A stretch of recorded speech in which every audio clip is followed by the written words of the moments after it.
اعوذ باللہ من الشیطان الرجیم، بسم اللہ الرحمن الرحیم۔ تمام تعریفیں اس پروردگار عالم کے لیے ہے جو عالمین کا پالنے والا ہے۔ درود و سلام ہو محمد وآل محمد علیہ الصلاۃ والسلام پر۔ ناظرین اکرام، السلام علیکم ورحمۃ اللہ، آپ سبھی کا استقبال کرتے ہیں پروگرام بصیرت میں۔ پچھلے ایپیسوڈ جو آپ نے دیکھا اور اس میں بہت سی جو باتوں کو آپ نے سنا، یقیناً ہماری سوچ میں اور ہمارے فکر کرنے کے انداز میں تبدیلیاں ضرور آئی ہوں گی۔ آئیے اس سلسلے کو اور آگے بڑھایا جائے، اور آج بھی کچھ ایسے سوالات ہیں جو کہیں نہ کہیں میں سمجھتا ہوں کہ ہمارے بہت سے ناظرین کے ذہنوں میں پیدا ہو رہے ہوں گے، مگر جواب شاید اطمینان بخش نہ مل پا رہے ہوں، کیونکہ انسان خود ہی سے کبھی کبھی سوال کرتا ہے اور خود ہی جواب دینے لگتا ہے، جبکہ اسے ایکسپرٹ کے پاس جانا چاہیے۔ تو ہمارے ساتھ میں موجود ہیں حجت الاسلام والمسلمین علی جناب مولانا سید صفی حیدر صاحب۔ ہم آپ کی خدمت میں کچھ سوالوں کو پیش کریں گے اور جوابات آپ کے ذریعے اپنے تمام ناظرین تک۔ آغا السلام علیکم ورحمۃ اللہ۔ علیکم السلام ورحمۃ اللہ وبرکاتہ۔ آج کا جو سوال ہم یہاں سے شروع کرنا چاہتے ہیں، کیونکہ پتہ نہیں یہ سازش ہے یا ہماری عقیدت ہے۔ پہلے ہی ہوتا تھا کہ بھائی سال میں ایک دفعہ یا دو دفعہ پوری پبلک، پورے مسلمان جمع ہو رہے ہیں، یا پھر اہل بیت کے چاہنے والے کوئی خاص پروگرام کر رہے ہیں، وہ جمع ہو رہے ہیں ایک پلیٹ فارم پہ سارے لوگ۔ تو یہ جہاں اہل بیت علیہ الصلوۃ والسلام کی خدمت میں خراج عقیدت پیش کرنا ہوتا تھا، وہیں یہ بھی ہوتا تھا لوگوں کی نگاہ میں کہ بھائی یہ ہیں تو بہت دور دور، مگر ایک جگہ اکٹھے ہوتے ہیں تو کیا کہنا ان کے پاور کا اور طاقت کا۔ مگر اب یہ ہو گیا ہے کہ 10 لوگ ادھر لے کے کچھ پروگرام کر رہے ہیں، 20 لوگ ادھر لے کے کچھ پروگرام کر رہے ہیں۔ کچھ مذہبی پروگرام ایسے ہیں جو سال میں ایک دو دفعہ ہوتے تھے، مگر اب اسی راستے پہ پہلے ہزاروں اور لاکھوں کی تعداد میں پبلک جمع ہوتی تھی، اب 150,000 2,000 لوگ جمع ہوتے ہیں۔ تو یہ ہماری عقیدت ہے یا کچھ اور ہے؟ بسم اللہ الرحمن الرحیم۔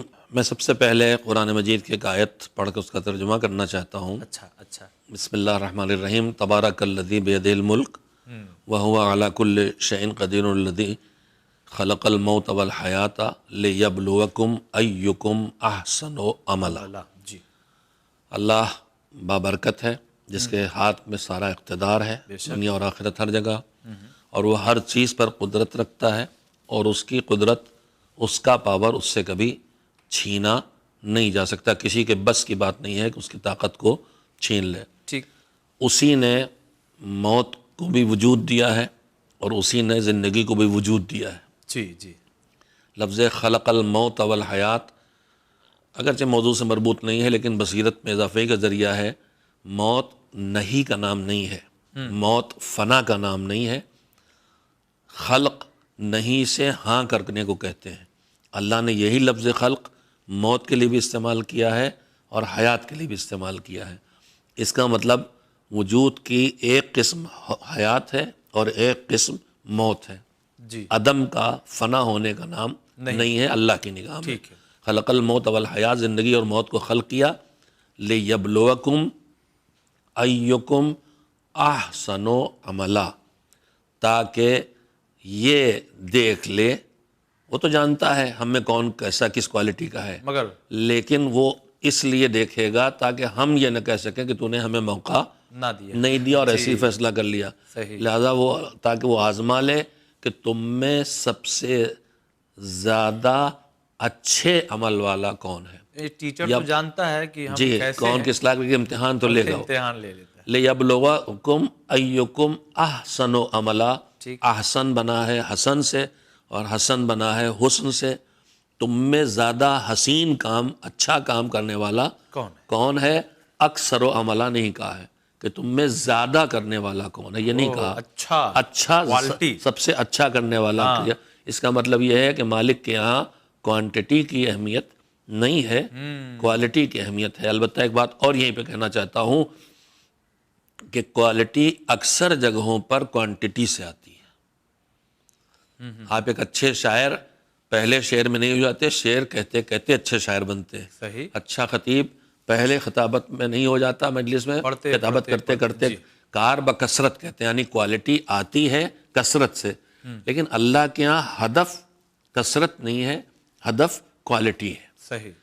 اس بات کو اگر ہم بنیادی طور پہ اپنے ذہن میں رکھیں تو اب اس کے بعد جس مسئلے کی آپ نے فی الحال اشارہ کیا ہے کہ ہر چیز کی کثرت بڑھی جا رہی ہے، جی ہوئی چلی جا رہی ہے. دیکھیے انسان ہمیشہ اس چیز کی قدر کرتا ہے جو اس کے پاس کم ہو، اور جب نعمت کی فراوانی ہو جاتی ہے تو نعمت کی قدر نہیں ہوتی. ختم ہو جاتی یہ ہے. تو ہے بالکل جس کی آمدنی کم ہے وہ 100 روپیے کی بھی قدر کرتا ہے، 10 روپیے کی بھی قدر کرتا ہے. صحیح بات. لیکن جو ارب کھرب پتی کروڑ پتی ہے وہ 500 اور 1000 کے نوٹ کی بھی اس کے یہاں وہ ویلو نہیں ہے جو عام انسان کے پاس 10-20 روپے کے نوٹ کی ویلو ہے. تو نعمتوں کی کثرت اس کی قیمت کو کم کر دیتی ہے. ایک دوست آپ کا وہ ہے جو روزانہ آپ سے ملتا ہے، اور ایک دوست وہ ہے جو کہیں دور دراز ملتا ہے، کبھی کبھار آتا ہے. جی جی تو دونوں کی قدر و قیمت میں فرق ہو جاتا ہے. جو روز مل رہا اس سے تو ہی ملاقات ہوتی ہے، لیکن جو کبھی ملا ہے اس کے ساتھ تھوڑا وقت گزار لیں. تو کثرت اکثر جگہوں پر چیز کو بے قیمت بنا دیتی ہے. آپ دیکھیں گے مٹی ہر جگہ موجود ہے، بے قیمت ہے. ہیرے بہت کم ہیں تو قیمتی ہیں، سونا کم ہے تو قیمتی ہے، لوہا زیادہ ہے تو کم قیمت ہے. مٹی ہر جگہ ہے تو بے قیمت ہے، اگرچہ مٹی بھی اب قیمتی ہو گئی ہے. تو پھر وہی جو ہم لوگ پچھلی گفتگو میں کر رہے تھے کہ ایک سازش بہرحال یہ بھی ہے کہ ہر چیز کے وقار کو اس سے چھینا جائے. تو کیا ہمارے ہر مذہبی چیز پروگرام کے میں اضافے سازش ہے؟ میں آج کی میڈیا کے دوران یہ نہیں کر رہا ہوں، میں فتویٰ نہیں دینا چاہتا اس کا، جی لیکن میں متوجہ بہرحال کرنا چاہتا ہوں کہ کسی چیز کی بھی کثرت اس کے وقار کو کم کرتی ہے. اگر آپ نظر ڈالیں تو پروردگار عالم نے بھی چھوٹے اجتماع کا اہتمام زیادہ کیا ہے، بڑے اجتماع کو گھٹاتا چلا گیا ہے. روزانہ کی نماز مسجد کے محلے کی مسجد میں پڑھو، مگر جمعے کی ایک نماز پورے سرکل میں جی جی 2 فرسخ 5 کلومیٹر کے فاصلے کے سب لوگ ایک جگہ میں جمع ہوں تو زیادہ لوگ جمع ہو جائیں گے. ہاں ہاں ہاں ہے. عید اور بقرعید کی نماز میں شہر والے نکل کے ایک ساتھ شہر کے باہر جا کے نماز پڑھے، مستحب یہی ہے. ایک اجتماع شہر کا ہو جائے گا، علاقے کا اجتماع، شہر کا اجتماع. اس کے بعد پوری دنیا میں جو مسلمان سال میں 2 مرتبہ اپنے اپنے شہروں میں جمع ہوتے ہیں، ہر سال ایک بار حج کے لیے بلاتا ہے. ہاں سال میں 6 بار حج کروا سکتا تھا، ہر مہینے حج رکھوا سکتا تھا، ہر مہینے نہیں 6 مہینے پہ رکھوا دیتا. لیکن اس نے اس اجتماع کو مینٹین رکھنے کے لیے کہ بڑے سے بڑا اجتماع ہو اور وقار سامنے آئے، اس کام کو اچھا مختصر اس کی عدد کو کم کر دیا، کم کرتا چلا گیا. عمرے جب چاہو کر لو، لیکن حج سال میں ایک ہی بار ہوگا تاکہ پورے عالم اسلام کا اجتماع سامنے آ جائے. اس کی دوسری مثال میں دیتا ہوں ٹھیک کہ عالم اسلام کا اجتماع مکے میں ہوتا ہے حج میں. مذہب اہل بیت میں معصومین علیہ السلام کے اتباعات عالیات اور پیغمبر خدا صلی اللہ علیہ وسلم کی قبر اور جہاں جہاں معصومین کی قبریں ہیں جی یا جو حقیقتاً اولیاء اللہ ہیں جیسے علامہ سلمان فارسی، ابو ذر غفاری یا شہداء، ان کی قبروں پر جانا، ان کو سلام کرنا، ان کی زیارت کرنا مستحب ہے. جی ثواب سب میں ہے، لیکن خاص کر کے پورے سال میں اگر دیکھیں گے تو یوم 40 ہاں سید الشہداء کی زیارت کی جو تاکید ہے بہت زیادہ وہ کسی اور کے معصوم کی تاکید کے لیے نہیں ہے. اس دن کی وہاں حتیٰ کہ عاشور کے دن بھی سید الشہداء کی زیارت کی وہ تاکید نہیں ہے جو تاکید یوم 40 چہلم کے دن کی تاکید ہے. 11ویں امام سے روایت مشہور ہے جو پڑھی جاتی رہتی ہے مستقل مجلسوں میں، فاتیم لکھی ہے کہ علامات مومن میں ایک چیز کو قرار دیا. تو اب یہ علامات مومن میں قرار دے کے اور اس کی تاکید کر کے ایک دن معین کیا گیا 40 کا. جی اب یہ 40 کا جو ایک دن معین ہے، اللہ کی طرف سے تدبیر یہ ہے کہ اس دن پورے عالم تشیع کا باوقار اجتماع ہو، سارے اہل بیت کے چاہنے والے جمع ہو سب اس جگہ جمع ہو جائیں، ان کا وقار سامنے آ جائے. اب اگر اسی طرح کی اجتماعات کئی ہونے لگے، مہم چلا دی جائے، میں منع تو نہیں کرتا، لیکن جو سید الشہداء کی قبر پر پیدل زیارت کر جانے کا ثواب ہے، جسے علماء کرام نے نجف پہ جو رہتے تھے وہ کربلا تک پیدل جاتے تھے، آج وہ ماشاءاللہ ایک بہت بڑی مشی ہو رہی ہے، بہت.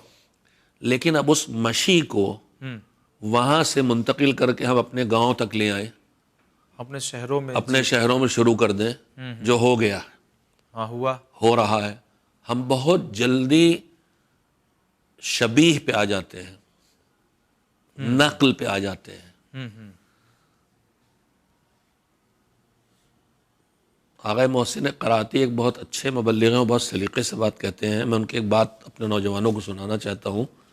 ان کا اللہ نے فطرت میں ہمارے پرستش رکھی ہے، کسی کے سامنے سر جھکانا رکھا ہے. اچھا ہم سر جھکا، فطرت میں ہمارے ہے ٹھیک، کسی کو بڑا ماننا اور اس کے سامنے سر جھکانا. جی جو جس کو بڑا سمجھتا ہے اس کے سامنے سر جھکاتا ہے. ہمارے برادران وطن ہے مثلا، وہ بہت سے خداؤں کے قائل ہیں، سب کو بڑا مانتے ہیں تو سب کے سامنے سر جھکاتے ہیں. ایک مسلمان ایک خدا کو بڑا مانتا ہے تو بس اس کے سامنے سر جھکاتا ہے. تو فطرت ہے پرستش، ہر انسان، عبادت ہر انسان کی فطرت میں ہے. کہیں نہ کہیں سر جھکائے گا ضرور، اس کی فطرت میں ہے. ٹھیک ہے، اب اگر وہ صحیح جگہ نہ پائے تو کہیں اور جائے گا. بالکل جائے گا. اس کی مثال انہوں نے دی تھی کہ جیسے اس زمانے میں زیادہ فیشن تھا، اب ختم ہو گیا، آج سے 10-15 سال 20 سال پہلے کی بات ہے. کیا؟ ہر بچے کے منہ میں چسنی دکھائی دیتی تھی. ہاں وہ ایک چسنی ہم لوگ کہتے تھے، اس کو پتہ نہیں انگریزی میں کیا کہتے ہیں. جی جی منہ میں ہوتا تھا، وہ منہ میں لیا چوس رہا ہے. جیسے آج کل چوئنگم چباتے رہتے ہیں، ویسے دودھ پیتے بچوں میں چسنی ہوتی تھی. جی جی، ذرا سے رویا چسنی پکڑا دی، وہ چپ ہو گیا، اسی کو اور وہ چپ ہو جائے گا، اسی چوسے گا. یہ بچہ چسنی کیوں چپ ہو جاتا ہے؟ یہ ماں کا سینہ ڈھونڈ رہا ہے. جی ماں کا سینہ نہیں دینا ہے تو اسے چسنی پکڑا دی گئی اور وہ اس میں الجھ کے رہ گیا.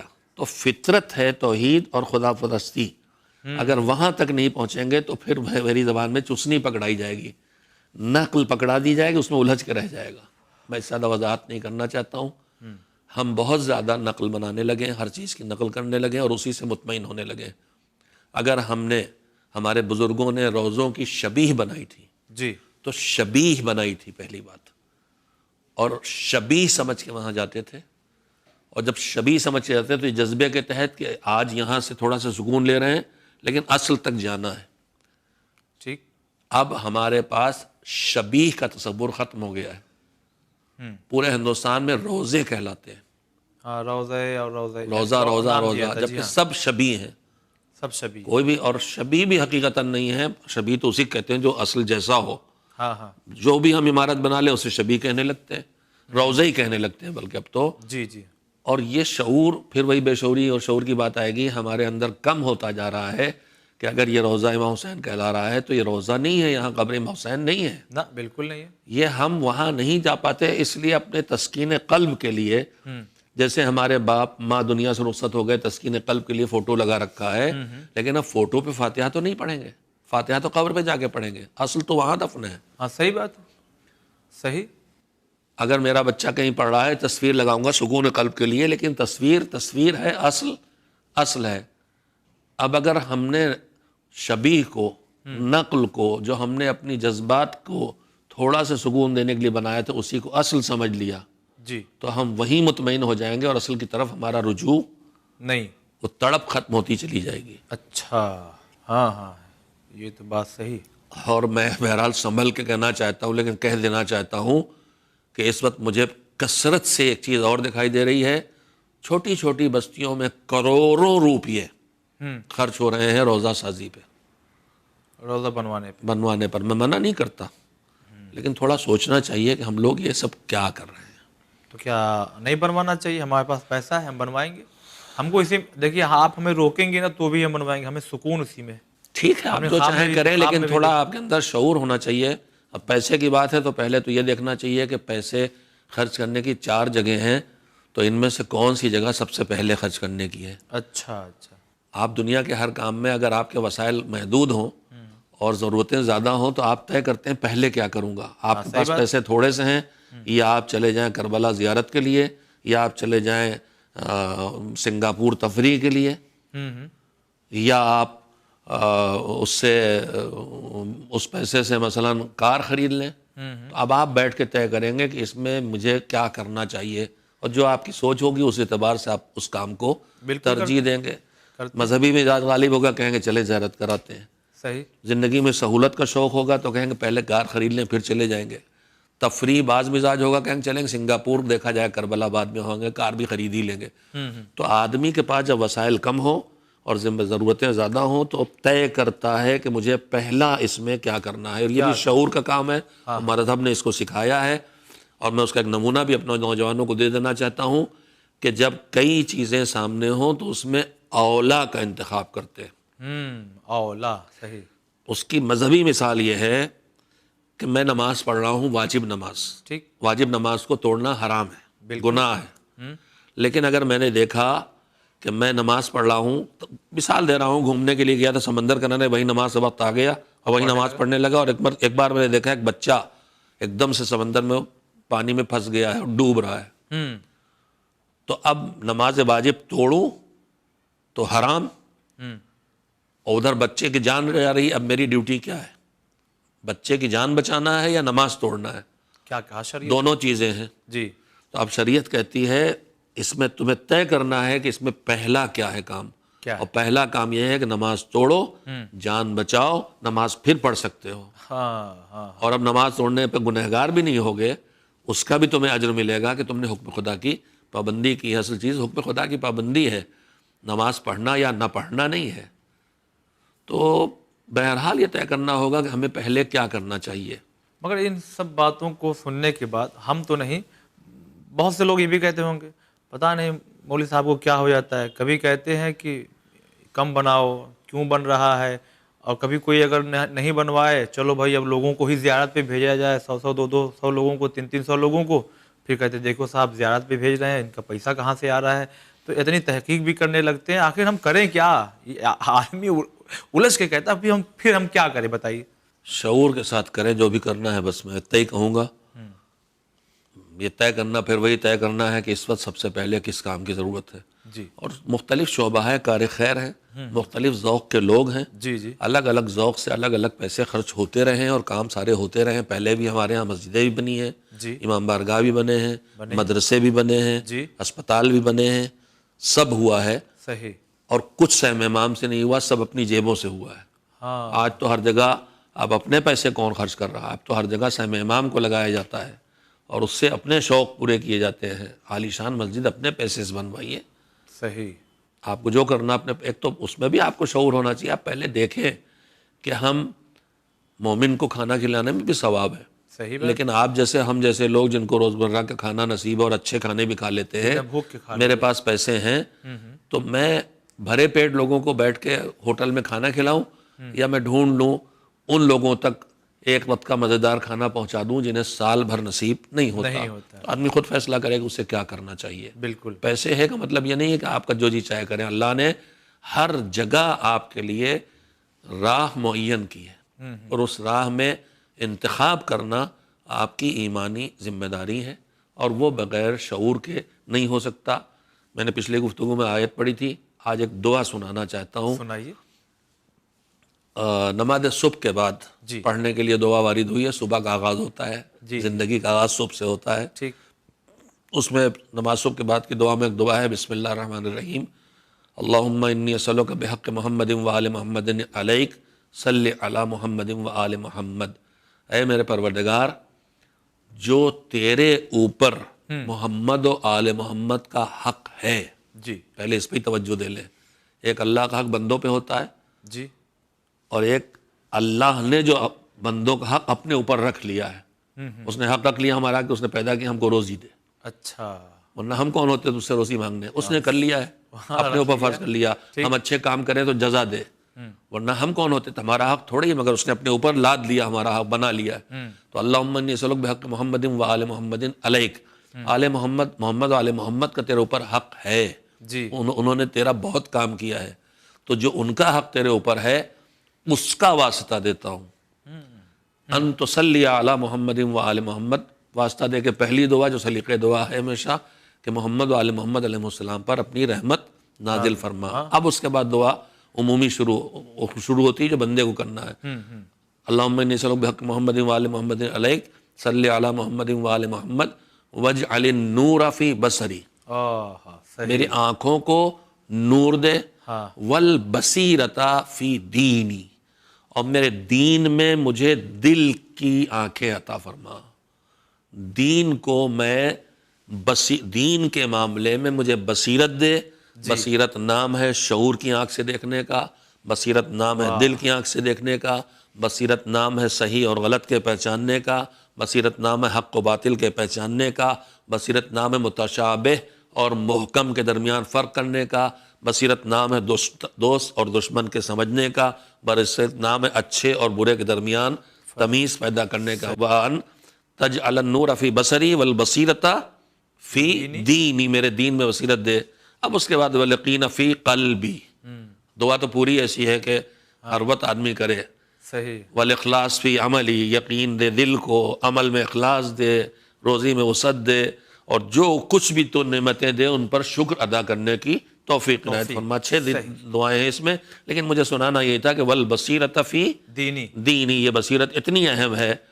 حدیث سنا کے ایک حدیث اور یاد آتی ہے اور میں اکثر پڑھتا رہتا ہوں۔ چھٹے امام حضرت جعفر صادق علیہ السلام نے فرمایا ہے کہ العامل علی غیر البصیرہ، کروڑوں خرچ کر کے، اربوں خرچ کر کے ہم نے کچھ بنا ڈالی عمارت، ٹھیک، لیکن ہم نے یہ نہیں دیکھا کہ ہماری ضرورت کیا تھی اور اس ضرورت میں پہلی ترجیح کیا تھی۔ ہمارے گاؤں میں کیچڑ ہے، پانی ہے، راستے میں دریا ندی بہتی ہے، ہمارے گھر کی عورتیں، مرد، بچے، بوڑھے برسات میں گھٹنوں گھٹنوں کیچڑ میں چل کے اس گاؤں تک پہنچتے ہیں، تو میں یہاں اس پیسے سے سڑک بنوا دوں، پل بنوا دوں۔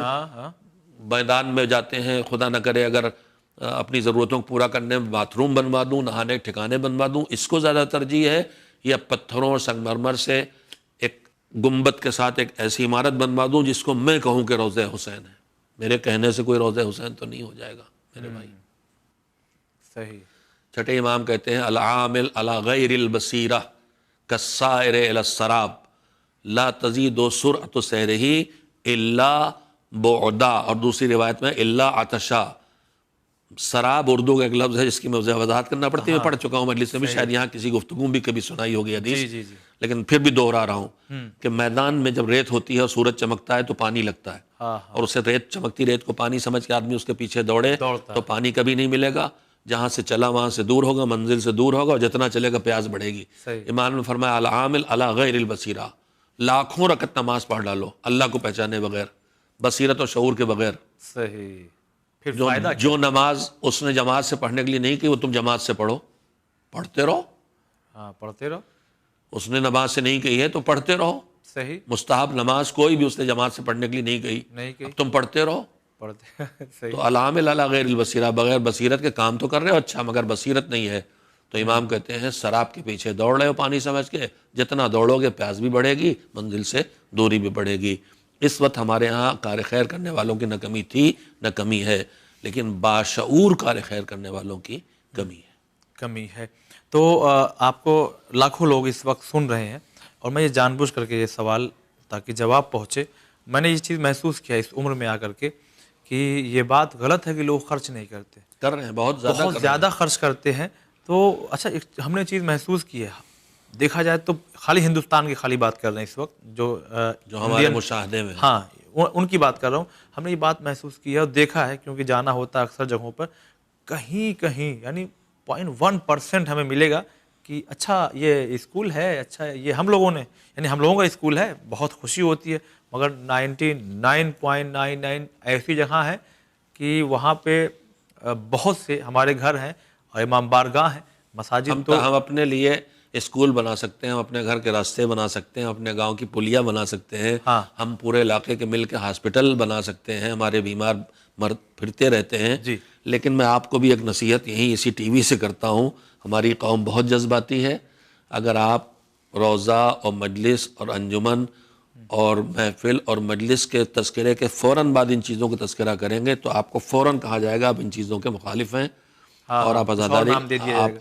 کچھ نام دے دیا جائے گا، لہذا اس مسئلے پر ٹی وی پہ ہو چاہے کہیں ہو، جذباتیت کا خیال رکھ کے گفتگو کیجیے۔ ہم یہ نہیں کہہ رہے ہیں کہ یہ کرو اور یہ نہ کرو، ہم یہ ضرور کہہ رہے ہیں جو کرو سمجھ کے کرو، دیکھو تمہاری قوم کی ضرورت کیا ہے، دیکھو تمہارا امام کس بات پہ خوش ہوگا، دیکھو تمہارا خدا تم سے کیا چاہتا ہے، تمہیں اللہ نے نعمت دی ہے تو وہاں لگاؤ، یہ دیکھو کہ اگر امام کے ہاتھ میں جا کے ہم یہ پیسے دے دیتے تو وہ کیا کرتے، رات بھر ہزاروں، 10 اور 20 ہزار، میں پھر ہی وہی کہہ رہا ہوں جس سے آپ کو روکا ہے کہ 10 ہزار اور 20 ہزار کا ریٹ طے کر کے آنے والے شعراء کو بلا کے رات بھر جاگ کے لاکھوں خرچ کر ڈالو، یہ زیادہ بہتر ہے امام یہ کرواتے، یا امام اس پیسے لے کو غریبوں تک چپکے سے پہنچا دیتے؟ خود طے کرو کہ کیا بہتر ہے.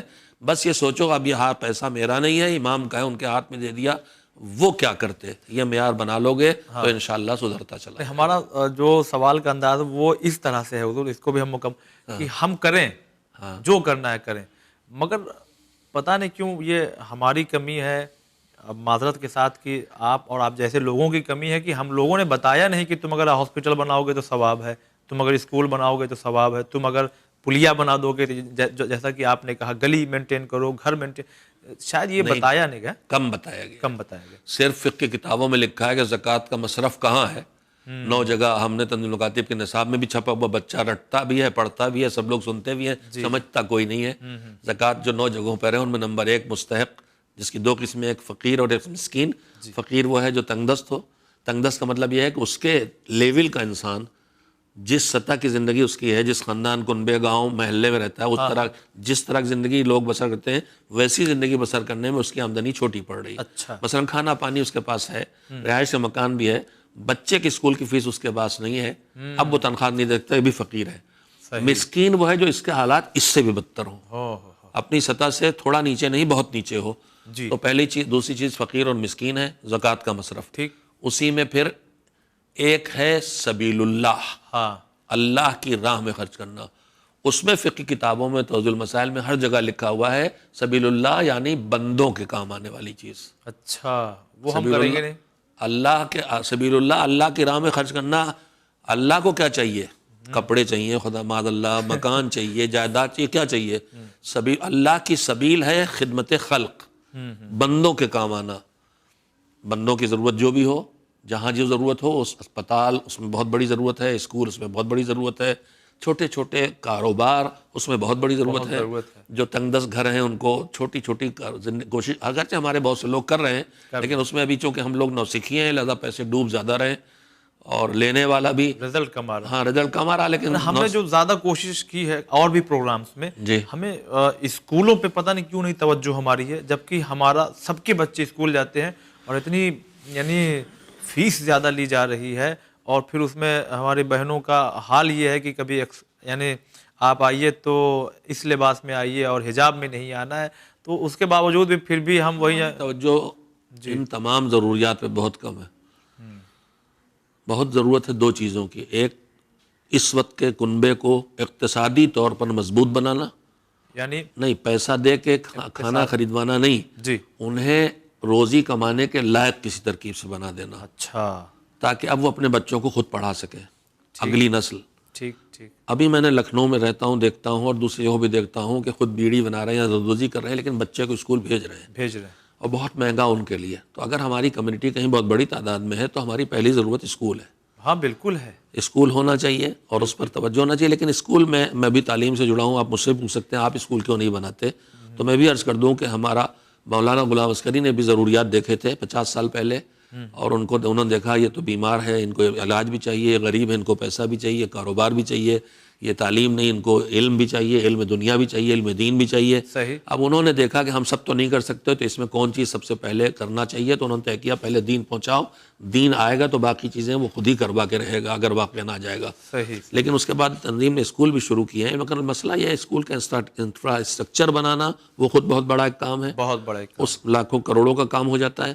پھر اس کے بعد اس کے لیے گاؤں گاؤں میں اسٹاف فراہم کرنا، اسٹینڈرڈ کے اسٹاف لانا، دوسرے جس وقت اسکول چل رہے ہیں ان کے مقابلے میں اسی اسٹینڈرڈ کے اسکول قائم کرنا ایک مشکل کام ہو چکا ہے، جس میں بہت بڑا انویسٹمنٹ چاہیے تو یہ کامیاب ہو سکتا ہے. اور اگر ہماری قوم ادھر متوجہ ہوتا ہے تو انویسٹمنٹ کرنے میں کم نہیں ہے، اس میں بھی کامیابی مل سکتی ہے. لیکن اس سے پہلے کہ ہمارے اوپر اعتراض ہوتا، ہم ہاتھ جوڑ کے بتائے دے رہے ہیں ہم اسکول کھولنا چاہتے ہیں، گاؤں میں زمین ڈونیشن مل جاتی ہے، 1-2 کمرے بنانے میں تھوڑی بہت ہم بھی مدد کر دیتے ہیں، 2 کمروں سے اسکول شروع کرتے ہیں. اور اس کی ایک نظیر یہ ہے کہ جعفریہ جلال پور ضلع امبیڈکر نگر میں مکتب سے شروع ہو کے آج انٹر کالج تک گیا ہے، گرلس اور بوائز دونوں الگ الگ ہیں. شروع مکتب سے ہوا تھا، بنایا اسی قوم نے ہے. سہارا خالی ہم اخلاقی سہارا، نگرانی کا سہارا، کہیں کہیں تھوڑا سے مادی سہارا بذریعہ اجازہ ان کو دیتے رہے. چلیے بہت شکریہ ادا کرتے ہیں. ناظرین، خدا کرے کہ بصیرت واقعی اور زیادہ پیدا ہو اور ہماری کوئی حیثیت نہیں، مگر جاتے جاتے فقط اتنا کہنا چاہتے ہیں ان لوگوں سے کہ جن کو خدا نے بہت نوازا ہے اور وہ جہاں رہتے ہیں، خود اپنی بستی میں دیکھیں، آج الحمدللہ ہم امام بارگاہ بنانے میں بہت آگے ہیں، مساجد وغیرہ بنانے میں بہت آگے ہیں، اور ہونا بھی چاہیے، اس لیے کہ ثواب بہت زیادہ ہے، مگر ہم پیچھے ہیں۔ تو خود اپنی بیٹی کے لیے ایک اسکول نہیں بنا سکتے، اور اس کو ہائی اسکول اور انٹرمیڈیٹ بھی کراتے ہیں تو ڈرتے ڈرتے کہ زمانہ کیسا ہے اور اسکول کیسے ہیں اور حالات کیسے ہیں، وہ مکس ہو کر کے پھر پڑھائی ہونا، اور پھر اس میں جو رزلٹ سامنے آ رہے ہیں وہ بہت اچھے نہیں آ رہے ہیں۔ تو یہ بھی کیا جائے تو یقیناً ہمارے آقا ابا عبداللہ الحسین علیہ السلام یقیناً خوش ہوں گے کہ بھائی اسکول بھی بنایا جائے، زمانے کا امام خوش ہوگا، ہمارے زمانے کا واقعی امام خوش ہوں گے، اور ہاسپٹل اور اسکول پہ بھی میں جملے کو پھر سے دہراؤں، یہ نہیں کہہ رہا ہوں کہ اس کو روکا جائے، بلکہ ساتھ ساتھ، اس لیے کہ ڈونر کی کمی نہیں ہے، لوگ بڑھ بڑھ کے خرچ کرنے کی کوشش بھی کرتے ہیں، تو ذرا اس راہ پہ بھی چلا جائے جس راہ پہ چلنے کے لیے شریعت نے ہمیں حکم دیا ہے۔ انشاءاللہ ان پروگرامز کے ذریعے ہمیں یقیناً بہت فائدہ ہوگا، اور انشاءاللہ ہم عمل بھی ضرور کریں گے۔ اگلے ایپیسوڈ میں ملاقات ہوگی اور ایسی ہی اہم ترین گفتگو آپ تک ہم پہنچائیں گے۔ فی الحال اجازت، والسلام، خدا حافظ۔